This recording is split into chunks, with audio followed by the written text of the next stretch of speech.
ಸ್ನೇಹಿತರೆ, ಇಲ್ಲಿಯವರೆಗೂ ಅಧಿಕಾರಿಕ ದಾಖಲೆಗಳಲ್ಲಿಯೇ ಸೀಮಿತವಾಗಿ ಕೆಲವೇ ಜನರಿಗೆ ಗೊತ್ತಿದ್ದ ಮಾಹಿತಿ ಈಗ ನಿಧಾನವಾಗಿ ಹೊರಗೆ ಬರ್ತಾ ಇದೆ. ಕಳೆದ 72 ಗಂಟೆಗಳಲ್ಲಿ ಭಾರತದ ಪೂರ್ವ ಗಡಿ ಪ್ರದೇಶದಲ್ಲಿ ಕೆಲವು ಮುಖ್ಯ ಚಟುವಟಿಕೆಗಳು ನಡೆದಿವೆ. ಇವು ಸಾಮಾನ್ಯ ಜನರ ಗಮನಕ್ಕೆ ಬಂದಿಲ್ಲ, ಆದ್ರೆ ಅವುಗಳ ಸಂಖ್ಯೆ, ಸ್ಥಳ ಮತ್ತು ಸಮಯ ಎಲ್ಲವೂ ಬಹಳ ಮುಖ್ಯವಾದವು. ಈ ಬೆಳವಣಿಗೆಗಳ ಹಿನ್ನೆಲೆಯಲ್ಲಿ ಭಾರತ ಬಾಂಗ್ಲಾದೇಶ ಸಂಬಂಧಗಳು ಪ್ರಸ್ತುತ ಒಂದು ಸೂಕ್ಷ್ಮವಾದ ತಿರುವಿನಲ್ಲಿ ನಿಂತಿವೆ. ಅಲ್ಲಿಂದ ಕೇವಲ ದೂರಗಳು ಹೆಚ್ಚುತ್ತಿರುವಂತೆ ಕಾಣ್ತಾ ಇದೆ. ಆದ್ರೆ ಈ ಬದಲಾವಣೆಗಳು ಭವಿಷ್ಯದ ರಾಜಕೀಯ ಮತ್ತು ಭದ್ರತಾ ಬೆಳವಣಿಗೆಗಳ ಮೇಲೆ ಪ್ರಭಾವವನ್ನ ಬೀರಬಹುದು. ಯಾಕಂದ್ರೆ ಇಂದು ಬಾಂಗ್ಲಾದೇಶದಲ್ಲಿನ ಭಾರತೀಯ ರಾಯಭಾರಿ ಕಚೇರಿಯ ಮುಂದೆ ಕಾಣ್ತಾ ಇರುವ ದೃಶ್ಯಗಳು ಆಘಾತಕಾರಿಯಾಗಿರುವುದು ಮಾತ್ರವಲ್ಲ, ಬಹಳ ಆತಂಕಕಾರಿಯೂ ಆಗಿವೆ. ಪರಿಸ್ಥಿತಿ ಎಷ್ಟೊಂದು ಹದಗೆಟ್ಟಿದೆ ಅಂದ್ರೆ ಭಾರತ ಬಾಂಗ್ಲಾದೇಶದಲ್ಲಿ ತನ್ನ ವೀಸಾ ವಿಭಾಗವನ್ನ ತಾತ್ಕಾಲಿಕವಾಗಿ ಮುಚ್ಚಿಬಿಟ್ಟಿದೆ. ಅಂದರೆ ಈಗ ಹೊಸ ವೀಸಾದೊಂದಿಗೆ ಯಾವ ಬಾಂಗ್ಲಾದೇಶಿ ಕೂಡ ಕಾನೂನುಬದ್ಧವಾಗಿ ಭಾರತಕ್ಕೆ ಬರಲಾರರು. ಅಲ್ಲಿನ ಭಾರತೀಯ ರಾಯಭಾರ ಕಚೇರಿಯ ಹೊರಗೆ ದೊಡ್ಡ ಪ್ರಮಾಣದ ಪ್ರತಿಭಟನೆಗಳು ನಡೆಯುತ್ತಿವೆ. ಜನರು ಕೈಯಲ್ಲಿ ಭಾರತ ವಿರೋಧಿ ಪೋಸ್ಟರ್ ಗಳನ್ನ ಹಿಡಿದು ನಿಂತಿದ್ದಾರೆ. ಒಂದು ಪೋಸ್ಟರ್ ಅಲ್ಲಿ ban state force backed by India ಎಂದು ಬರೆದಿದೆ. ಅಷ್ಟಕ್ಕೂ ಭಾರತ ಅಲ್ಲಿ ಯಾವ ಸ್ಟೇಟ್ ಫೋರ್ಸ್ಗೆ ಬೆಂಬಲ ನೀಡ್ತಾ ಇದೆ. ಈ ಪ್ರತಿಭಟನೆಗಳು ಯಾವುದೇ ಆಧಾರಗಳಿಲ್ಲದೆ ಕೇವಲ ಭಾವೋದ್ವೇಗಗಳನ್ನು ಉತ್ತೇಜಿಸಲು ಮಾತ್ರ ನಡೆಯುತ್ತಿವೆ. ಆದ್ರೆ ಪರಿಸ್ಥಿತಿಯನ್ನ ಗಮನಿಸಿದ ಭಾರತ ಸರ್ಕಾರ ಬಾಂಗ್ಲಾದೇಶ ರಾಯಭಾರಿಯನ್ನ ಕರೆಸಿಕೊಂಡಿತು.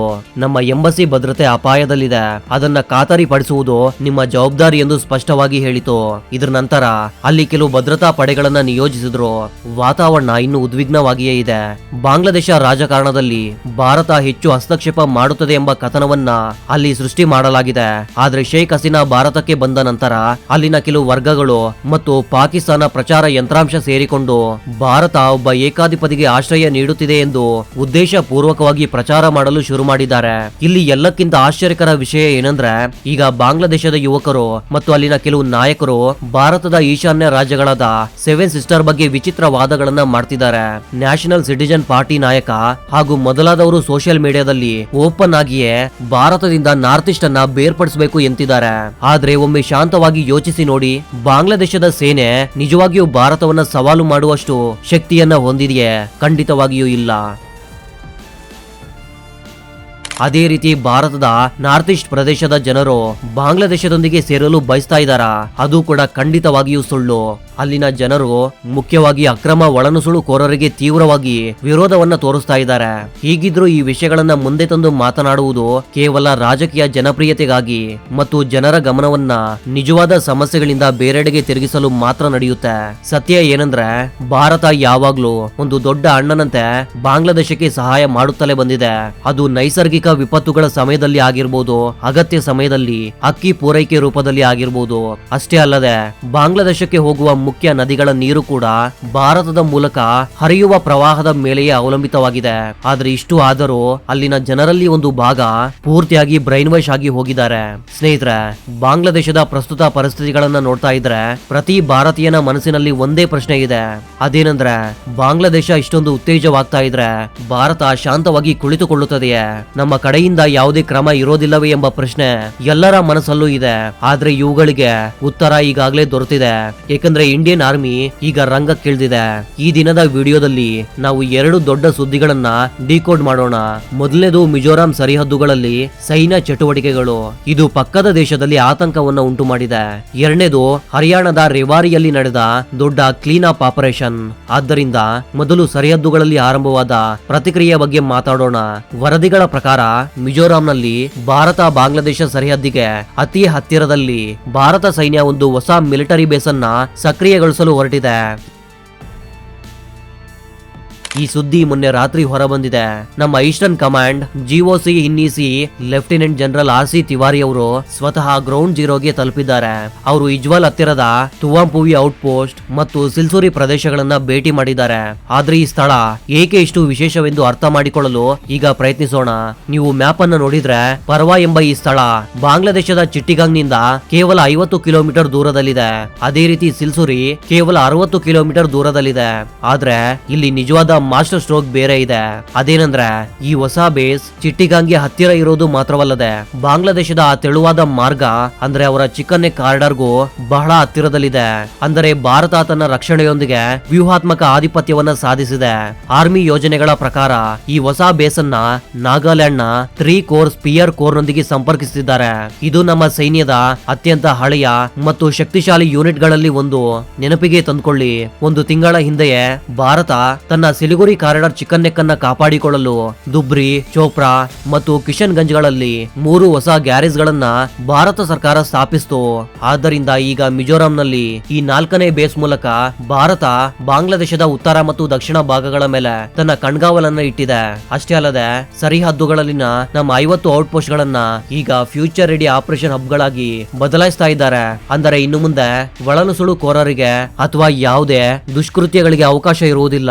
ಕ್ರಮ ಕೇವಲ ಸರಿಹದ್ದುಗಳಲ್ಲಿ ಅಲ್ಲ, ದೇಶದ ಒಳಗೂ ಆರಂಭವಾಗುತ್ತಿದೆ. ಹರಿಯಾಣದ ರೇವಾರಿಯಿಂದ ಒಂದು ಆಘಾತಕಾರಿ ಸುದ್ದಿ ಬಂದಿದೆ. ವರದಿಗಳ ಪ್ರಕಾರ ಇಲ್ಲಿ ಪೊಲೀಸರು ಒಂದು ದೊಡ್ಡ ಆಪರೇಷನ್ ಅನ್ನ ನಡೆಸಿ 73 ಅಕ್ರಮ ಬಾಂಗ್ಲಾದೇಶಿಗಳನ್ನ ಬಂಧಿಸಿದ್ದಾರೆ. ಇವರಲ್ಲಿ 44 ಜನರ ಮೇಲೆ ಎಫ್ಐಆರ್ ದಾಖಲಾಗಿದೆ ಎಂದು ಡಿಎಸ್ಪಿ ರವೀಂದ್ರ ಕುಮಾರ್ ದೃಢೀಕರಿಸಿದ್ದಾರೆ. ಈಗ ಅವರನ್ನ ಹಿಂದೆ ಕಳಿಸುವ ಪ್ರಕ್ರಿಯೆ ಆರಂಭವಾಗಿದೆ. ಮೊದಲು ಇವರನ್ನ ಔರಕ್ಕೆ ಕರೆದೊಯ್ಯಲಾಗುತ್ತೆ. ಅಲ್ಲಿ ಬಿಎಸ್ಎಫ್ ಮೂಲಕ ಗಡಿ ದಾಟಿಸಿ ಕಳಿಸಲಾಗುತ್ತೆ. ಭಾರತ ಇನ್ನು ಮುಂದೆ ತನ್ನ ಭದ್ರತೆ ಮತ್ತು ಜನಸಂಖ್ಯೆ ಅಂಕಿಅಂಶಗಳ ವಿಷಯದಲ್ಲಿ ಯಾವುದೇ ರಾಜಿ ಮಾಡುವುದಿಲ್ಲ ಎಂಬುದು ಇದರಿಂದ ಸ್ಪಷ್ಟ ಸಂದೇಶ. ಇಲ್ಲಿ ಮತ್ತೊಂದು ಆಸಕ್ತಿದಾಯಕ ವಿಷಯ ಏನಂದ್ರೆ ಮೊಹಮ್ಮದ್ ಯೂನುಸ್ನ ತಾತ್ಕಾಲಿಕ ಸರ್ಕಾರಕ್ಕೆ ಅಮೆರಿಕದ ಪೂರ್ಣ ಬೆಂಬಲ ದೊರೆತಿದೆ. 70% ಜನರು ಯೂನುಸ್ ಬಗ್ಗೆ ಸಂತೋಷದಲ್ಲಿದ್ದಾರೆ ಎಂಬ ಅಮೆರಿಕನ್ ಥಿಂಕ್ ಟ್ಯಾಂಕ್ ಗಳ ವರದಿಗಳು ಬರ್ತಾ ಇವೆ. ಡೊನಾಲ್ಡ್ ಟ್ರಂಪ್ ಚುನಾವಣೆಗೆ ಮೊದಲು ಹಿಂದೂಗಳಿಗಾಗಿ ಧ್ವನಿ ಎತ್ತುತ್ತೇನೆ ಎಂದಿದ್ರು, ಆದ್ರೆ ಈಗ ಅವರು ಮೌನವಾಗಿದ್ದಾರೆ. ಸತ್ಯ ಏನಂದ್ರೆ ಬಾಂಗ್ಲಾದೇಶ ಶೀಘ್ರದಲ್ಲೇ ಚೀನಾ ಪಾಕಿಸ್ತಾನ ಗುಂಪಿನಲ್ಲಿ ಭಾಗವಾಗಲಿದೆ ಎಂಬಂತೆ ಕಾಣುತ್ತಿದೆ.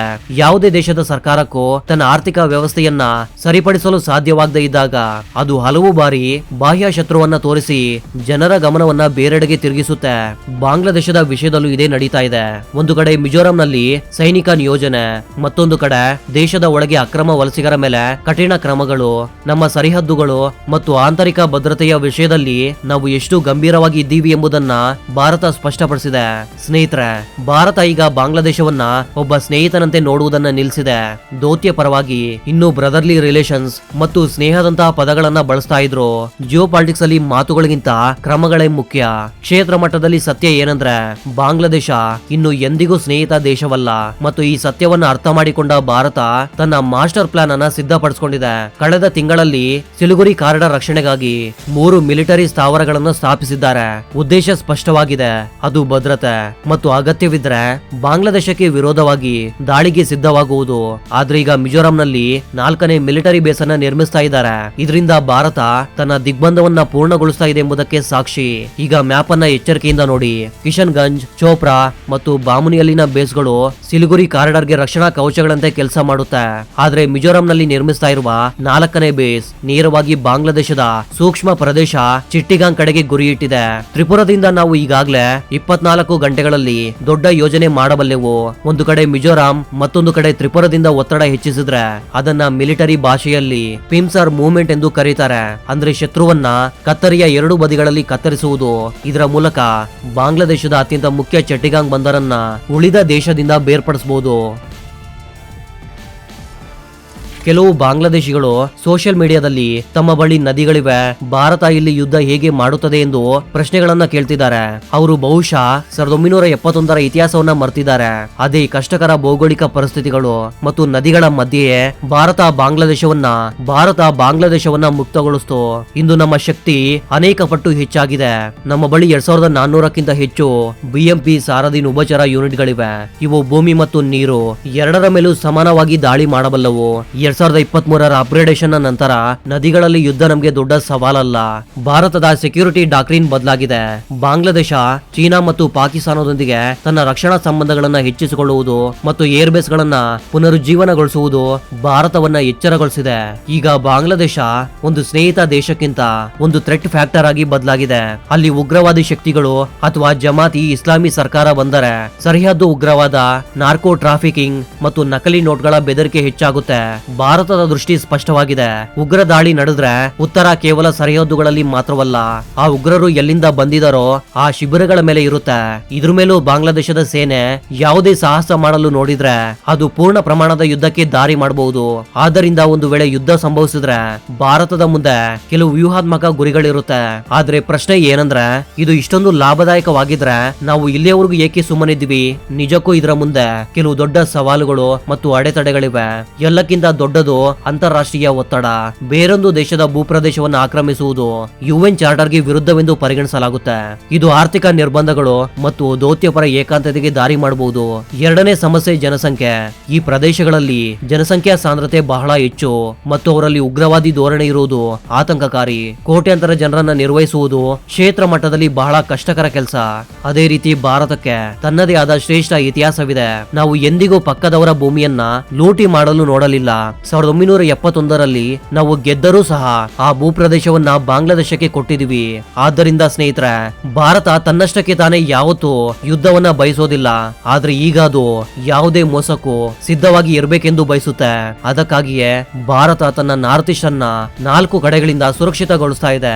ಭವಿಷ್ಯದಲ್ಲಿ ಬಾಂಗ್ಲಾದೇಶ ತನ್ನನ್ನ ತಾನು ಚೀನಾ ಅಥವಾ ಪಾಕಿಸ್ತಾನದ ಕೈಯಲ್ಲಿ ಕೀಲು ಬೊಂಬೆಯಾಗಲು ಬಿಟ್ಟರೆ ಭಾರತ ಅನಿವಾರ್ಯ ಪರಿಸ್ಥಿತಿಗಳಲ್ಲಿ ಭೌಗೋಳಿಕತೆಯನ್ನ ಬದಲಾಯಿಸುವ ಕಠಿಣ ನಿರ್ಧಾರಗಳನ್ನ ತೆಗೆದುಕೊಳ್ಳಬೇಕಾಗುತ್ತೆ.